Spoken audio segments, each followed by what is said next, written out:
July 31st, Bitcoin. We're looking at a 4-hour chart, and these wicks we see here are part of the key to the movement we're witnessing. What we call wicks, or the shapes of Japanese candlesticks, which are part of price action, shouldn't be viewed or interpreted in isolation. However, in context, like what we're doing here, looking at what the big players are doing, it actually matches our forecast and tells us a lot. The wicks always indicate a battle between buyers and sellers, but in this case, it's a fight between retail traders and the so-called strong hands, or institutions, who are the ones that really move the price and make the market. They are deciding that this move is not going to continue upward and will keep going down. In other words, they always try to make retail traders think the move's going to go one way, then they come in strong, and as you can see, they change the direction of the move. Whenever we see these wicks, especially so many in a row on red candles, it's a very, very important sign that the move is going to go down. That's exactly what we've seen here. What we've seen here, what we saw before, and what we're going to keep seeing, because the price has now definitely entered the 64,000 zone. I'm Mikkel Vasquez. This is Daily Bitcoin Analysis, and what I've seen works after 15 years in professional trading is what I've just told you. Looking for the strategies used by the big players who are always in every market trying to trick retail traders. That is, they execute their strategies across all time frames, but without rushing, little by little. They buy or sell, they accumulate, they distribute, just like I explain in my course, which are the Wyckoff phases. What you're really seeing is how institutions fill their coffers with retail liquidity, move up to a higher zone, and then sell. And the opposite as well. Over and over again, we see how this cycle repeats itself. What we're simply looking for is price action, which is the framework through which Bitcoin moves, and then, with volume, we spot those clues from the institutions. What I mentioned to you about Japanese candlesticks or price action ultimately confirms what we're looking for. All right, without further ado, let's get into the analysis. At the end of the video, I'll share July's challenge with you. Today is July 31st. We're about to wrap it up. Let's see how it ends. It looks like there won't be any surprises, I'll tell you that up front. But anyway, let's start with what matters right now. The important thing is to look at the price movement during this week. Also, keep in mind that the weekend is starting, it's Friday, and on Friday afternoons, Bitcoin's movement is different. That is, there's less liquidity, there's less movement overall. Last weekend did have a bit more movement, so maybe we're entering a different dynamic. But what we've seen in previous weekends is that when the weekend comes, the price ends up the same as it started. And by ending, we're talking about Sunday night. In other words, Sunday night usually ends up the same as Friday afternoon. But before we get there, let's analyze what's going to happen over the next few days, including the weekend. All right, first, as you know, price action, supports, and resistances. We have 60,000 below as support, 68,000 above as resistance, and the middle of the channel, which is extremely important throughout the month of July, is the 64,000 zone. You can see that it's always acted like a magnet, both during the upward movement and now during the downward movement. In other words, it pulls the price towards 64,000. It bounces a bit, then pulls it back again, until eventually the price can break through that barrier, either upward or downward. The reason why it breaks through, whether up or down, can be found in the long term. We set each candlestick to represent a week, and look at those wick-off phases I mentioned earlier. For example, this is an accumulation, a markup, a distribution, a markdown, and now we're in an accumulation phase. An accumulation is when the big players slowly try to trick retail investors into selling so they can buy. That's what we're seeing. It's a movement from 60 to 68,000 and from 68,000 back to 60,000. They're gonna make that move over a period of time, usually 2 or 3 months, but it can be shorter or longer. The last one we saw lasted only 15 days, and we've seen, for example, this one, which was much longer. That always varies because the main goal for institutions is to keep trying to deceive everyone. They have a lot of money, a lot of patience, and plenty of time to mislead people. What we do is simply look for those positions. Now we're, as I've mentioned on other days, in that accumulation phase and already looking for the support level of the accumulation phase. Until we see a sign that tells us that channel is breaking, 60 or 68,000, more likely 68,000, aiming for higher levels.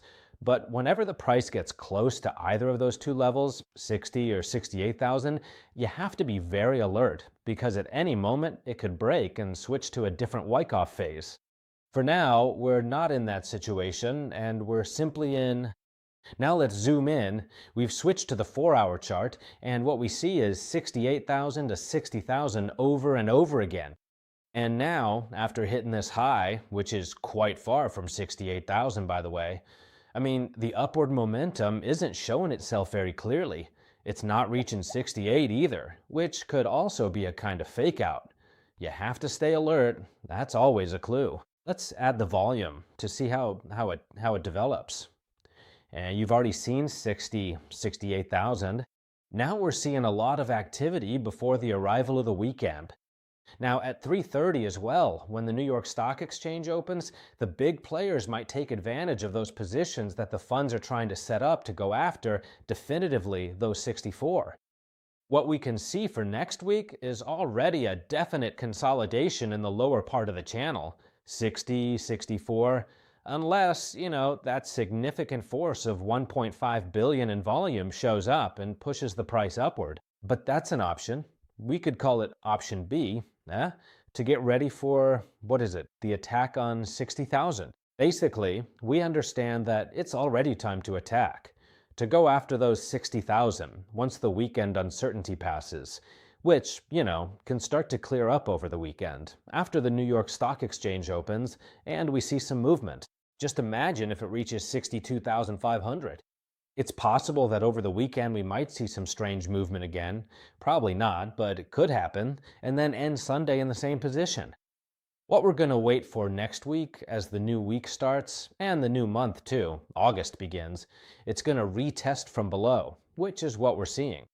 We saw a retest from above, now it's retesting the 64 zone from below. And when we start to see those retests from below and the price starts dropping again, then we'll be able to say that the 60 to 64 channel midpoint has really been established. And next week, it will gradually start targeting that 60,000 zone. It's still unlikely that it will reach 60,000, but we'll start seeing the price in this zone more often than we have in previous weeks. All right, we've set that forecast. Now let's take a look at the best positions for intraday scalping today, July 31st, 15 and 30-minute timeframes. We're seeing some rejection. You always have to look at the volume, and there are 3 elements that need to line up, but in a bigger context. For example, like I was saying, we're seeing that it's bearish in the long term because it's aiming for 60,000. It's also bearish on the 4-hour chart. Normally, you should always look for shorts or pullbacks.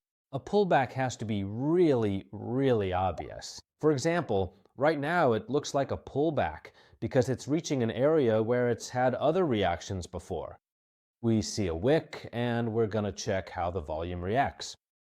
Volume is also certainly important, though not extremely important. It's a position to enter on this pullback up to 64, but it's a bit riskier. I'd say there's about a 65 to 70% chance that this really is the pullback right now, and about a 30-35% chance that it's not the right moment. If we were to see a significant volume wick, like this one, or like this red one, along with the elements I mentioned, then the pullback would be 85 to 90% likely, and it would be a very, very low risk and highly reliable entry.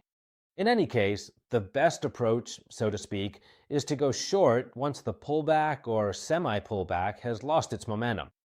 Very well, we have the weekly chart set up and we have identified the best moments to enter during intraday trading. I also wanted to mention that I'll share the VIP Telegram channel with you, which is a channel where I post the 2 trades I make every day. As you can see here, when I close out with profits, I send a little money bag, a money bag emoji. That's the key. And if I close out with losses, I send a red X. As you can see, we've had, I don't know if it's 40 or 50 trades in profit. You won't see any red X's anywhere in the channel. So if you want to join, there are 100 spots. I think right now we have 89 members, something like that. When we reach 100 members, I'll close the VIP channel. then the only way to get in will be by signing up at mex.com and making a deposit. But anyway, I'll explain that to you. For now, there are still 10 or 11 spots left.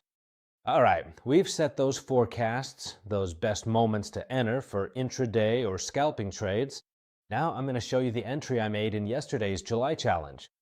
As you can see, I set leverage to 10, I set a take profit at $30, and when it hits the take profit, MEXC sends me an email letting me know the order has been executed.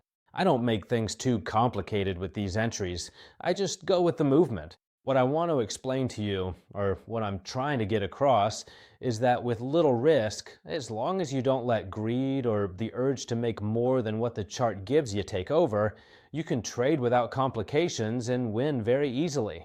Currently, the account is at 1,066. There's one trade left, today's. I'll put it in right away.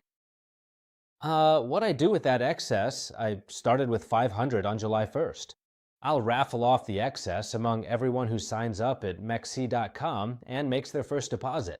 Tomorrow, with today's trade, if it closes, sometimes it gets stuck and I leave it a little longer, but hopefully it closes today and we can do the raffle tomorrow. I'm Mikel Vazquez, and this is Daily Bitcoin Analysis. Thank you so much for watching this video. And as I always say, this is not financial advice. I'm just sharing my experience with you after more than 15 years in professional trading. Thank you very much for watching. Stay alert to the changes that are going to happen over the weekend. I'll keep uploading update videos tomorrow and the day after, Saturday and Sunday, to catch those little clues. See you soon.